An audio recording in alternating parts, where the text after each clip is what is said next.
Hi అండి, welcome to Priya kitchen. ఈరోజు మీకు రెసిపీ, మంచి రెసిపీ, హెల్తీ రెసిపీ అండి. ఇది మీకు చూపించబోతున్నాను. కాకరకాయలో ఆవకాయ ఏ విధంగా నిల్వ ఉంచుకోవడానికి చాలా బాగుంటుందండి. ఏ విధంగా పట్టాలో నేను ఈ వీడియోలో చూపించబోతున్నాను. ప్రస్తుతానికి 1/2 కిలో కాకరకాయలు తీసుకున్నాను. ఇవి కడిగేసి గాలికి ఆరబెట్టాను, కట్ చేసి పెట్టాను అనమాట. ఈ సైజు కట్ చేసుకుని పెట్టుకుంటే చాలా బాగుంటుందండి, తినడానికి కూడా బాగుంటుంది అనమాట. ఇవి ఇప్పుడు గాలిలో కొద్దిసేపు ఫ్యాన్ కింద ఆరబెడతాను అనమాట. ఇది తడిపోయేలాగా ఆరబెట్టి సరిపోతుంది. చూడండి, కాకరకాయ ఆవకాయలోకి 1/2 కిలో తీసుకున్నాండి కాకరకాయలు. ఇది 100 గ్రాములు, కొంచెం ఎక్కువ తీసుకున్నాను చింతపండు. తర్వాత 1/2 కప్పు ఉప్పు, ఇది 1/4 కప్పు కొంచెం ఎక్కువే కారం అనమాట. మీకు కారంకి ఎక్కువ కావాలంటే వేసుకోవచ్చు. ఇప్పుడు ఈ చింతపండుని మనం నీట్గా కడుక్కొని కొంచెం వాటర్ పోసి ఉడికించుకుందాం. చూడండి, చింతపండు ఇలాగా కొంచెం బాయిల్ అవుతుంది. ఇది ఉడకాలి. స్టవ్ ఆన్ చేసి పని పెట్టుకున్నాండి. ఇప్పుడు మెంతులు ఒక 1/2 టీ స్పూన్, 1 స్పూన్ ఆవాలు వేస్తున్నానండి. చిట్టుపట్లు ఆడేంత వరకు ఇది వేపాలి. స్పూన్ జీలకర్ర, ఒక చిన్న టీ స్పూన్ సరిపోతుందండి. ఫ్రై అయిపోయినవి స్టవ్ ఆపేస్తున్నాను. చూడండి, చింతపండు ఇలా ఉడుకుతుంది చక్కగా. ఇలా సాఫ్ట్గా కుక్ అయిపోయిన తర్వాత మనం స్టవ్ ఆపేసుకుని కొంచెం చల్లగా అయ్యే వరకు ఉంచాలి. సాల్ట్ 1/2 కప్ వేసాం కదండి. కప్పు కారం, 1 టీ స్పూన్ పసుపు వేసుకుని చక్కగా నీట్గా ఇలా కలిపేసుకోవాలి. తర్వాత మెంతులు, జీలకర్ర, ఆవాలు కూడా పౌడర్ చేసి పెట్టుకున్నాం కదండి. ఇది ఈ పౌడర్ కూడా ఇందులో మిక్స్ చేసుకున్నాం.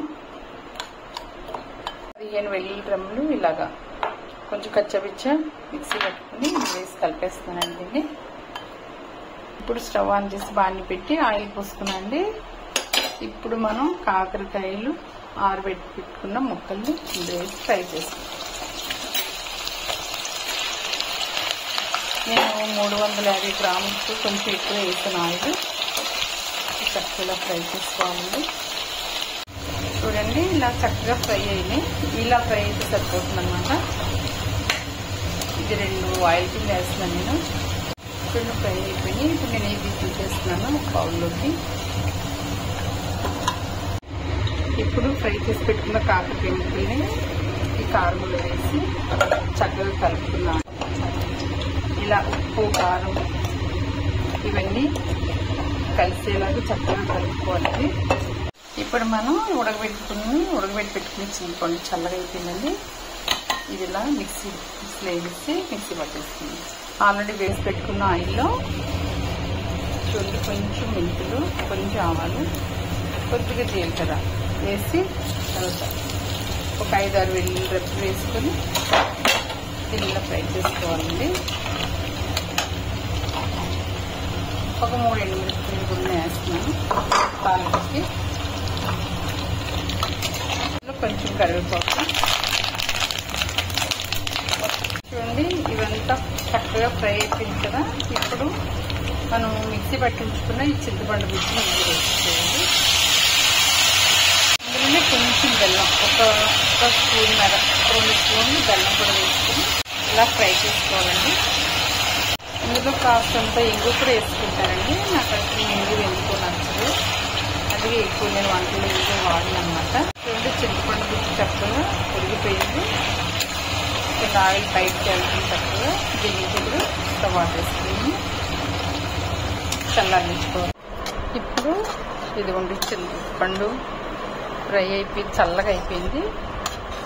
దీన్ని ఇప్పుడు కాకరకాయలు వేసేసుకున్నాం. ఇలా వేసుకొని అంతా చక్కగా కలుపుకున్నాం. చూడండి, దీన్ని చక్కగా ఇలా కలుపుకోవాలి. మొత్తం కలిసేలాగా మొత్తం అంతా కలపాలి.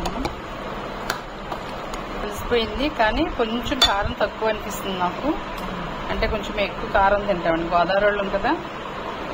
అందుకని కొంచెం ఎక్కువ, ఒక్కొక్క టీ స్పూన్ కారం వేస్తాను అనమాట. మీకు సరిపడగా చూసుకోండి, చూసేసుకుని సరిపోతుంది. కరెక్ట్గా ఇందులో 350 గ్రాములు ఆయిల్ పట్టిందండి. నేను పప్పు నూనె వేసాను అనమాట, నువ్వుల నూనె. ఇది ఈ రోజు రేపు చక్కగా ఇలా మగ్గనిచ్చి మీరు 3వ రోజు కూడా తినేది చాలా బాగుంటుంది. మరి కొంచెం చూడండి, కాయలు చూస్తారా ఈ విధంగా కట్ చేసుకోవాలి. మరి సన్నగా కట్ చేస్తే పేస్ట్ అయిపోతాయి. ఇలా అయితే బాగుంటుంది. కొంచెం ఒక్కొక్క ముక్క బోల్డ్ అన్న కలుస్తుంది అనమాట. హెల్త్ కూడా చాలా మంచిది, ఎమర్జెన్సీ బాగా ఉపయోగపడుతుందండి. మరి ఈ విధంగా మీరు ఈ కొలతలతో ఈ విధంగా ట్రై చేయండి. ట్రై చేసి తిని మరి కామెంట్ రూపంలో ఏ విధంగా ఉందో నాకు తెలియచేయండి. మరి కొత్తగా నా ఛానల్ చూసినట్లు సబ్స్క్రైబ్ చేయండి, లైక్ చేయండి, షేర్ చేయండి. మరి నా ఛానల్ సపోర్ట్ చేయండి. Thank you. చూసారా ఎంత బాగుందో కాకరకాయ ఆవకాయ అన్నమాట.